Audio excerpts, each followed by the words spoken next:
విద్యా వైద్యం రెండు కళ్ళు. విద్యా వ్యవస్థ బాగుతోనే ఉత్తమమైన అభివృద్ధి సాధ్యం. ఒకప్పుడు నలంద తక్షశిల ప్రపంచానికి ఆదర్శం. కానీ ఇప్పుడు దాదాపు 1200 యూనివర్సిటీలు ఉంటే వరల్డ్ టాప్ 200లో ఒక్కట్లేదు. ఇది మన ఉన్నత విద్య పరిస్థితి. పూలే ఎప్పుడో దేశంలో విద్యా ఆవశ్యకతను గుర్తించారు. అందుకే ఆయననే ఆదర్శంగా తీసుకున్న భీమరావు విద్యను రాజ్యాంగ హక్కుగా మార్చారు. ఢిల్లీ సర్కార్ విద్య కోసం 22% బడ్జెట్ కేటాయింపులు చేస్తోంది.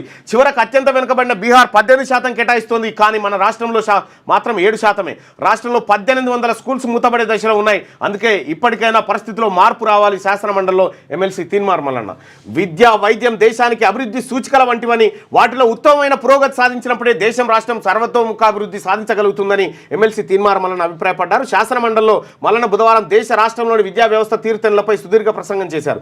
ప్రపంచంలోని మేధావి వర్గం అంతా అనాది నుంచి ఏ దేశానికైనా విద్యా వ్యవస్థ వెన్నుముక అని చెప్పినట్టు గుర్తు చేశారు.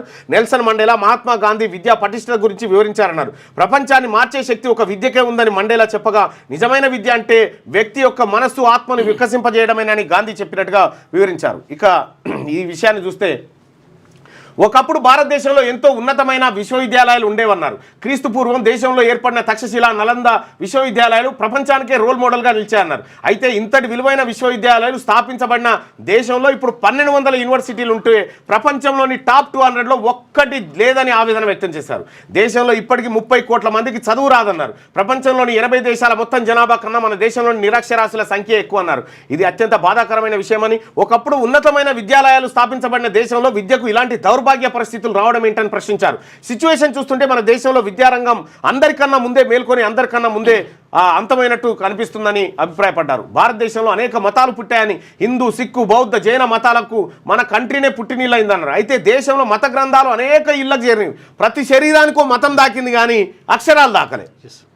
అయితే దేశంలో మత గ్రంథాలు అనేక ఇళ్లకు చేరగలిగాయని, విద్య మాత్రం ఆ స్థాయిలో అన్ని ఇళ్లకు చేరలేకపోయిందన్నారు. పేద వర్గాలకు చదువు ఎంత ముఖ్యమో షిరిడి సాయిబాబా కన్నా 8 ఏళ్ల ముందే పుట్టిన బీసీల ఆత్మబంధువు ఆరాధ్య దేవుడు జ్యోతిబా పూలే ఆనాడే గుర్తించగలిగారన్నారు. అందుకే జ్యోతిబా పూలే ఆదర్శంగా తీసుకొని బాబాసాహెబ్ అంబేద్కర్ పూలేను తన గురువుగా ప్రకటించుకొని విద్యను రాజ్యాంగ హక్కుగా మార్చారన్నారు. ఆ హక్కు ఆధారంగానే ఈ దేశంలో అందరికీ విద్య అనేది సమాన హక్కుగా మారిందన్నారు. కొన్ని మతాలు, ఆచారాలు పేదవాడికి విద్యను అందకుండా చేస్తే అవే ఆచారాలు ఇప్పుడు రూపం మార్చుకొని పేదవాళ్ళకి విద్యను దూరం చేసే ప్రయత్నం చేస్తున్నాయన్నారు.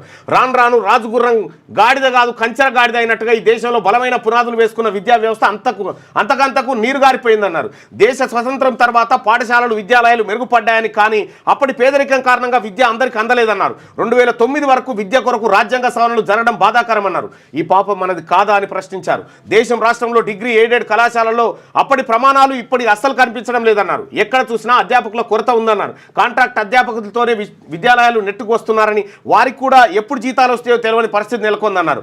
రాష్ట్రంలో అనేకమైన అధ్యాపక పోస్టులు ఖాళీగా ఉన్నట్లు వివరించారు. కానీ ఖాళీలు అనుకున్న స్థాయిలో భర్తీ కావడం లేదన్నారు. పరిస్థితులను చూస్తుంటే విద్యా వ్యవస్థను ప్రైవేట్ రంగం చూసుకోవాలనే ప్రభుత్వాలు ఉచిత సలహాను ఇస్తున్నట్టు కనిపించిందన్నారు. ఇంటర్మీడియట్ విద్యా పరిస్థితి కూడా అలాగే ఉందని, కార్పొరేట్ విద్యా వ్యవస్థలు విద్యను పూర్తిగా వ్యాపారంగా మార్చేసాయన్నారు. ఫలితాలు చూస్తే చాలా 1, 2, 3 అంటూ ఊదరగొట్టేస్తుంటాయని విమర్శించారు. ఇటీవల 72 దేశాలు ప్రోగ్రామ్ ఫర్ అసెస్మెంట్లో పాల్గొంటే అందులో మనకు 71వ ర్యాంక్ వచ్చినట్టు గుర్తు చేశారు.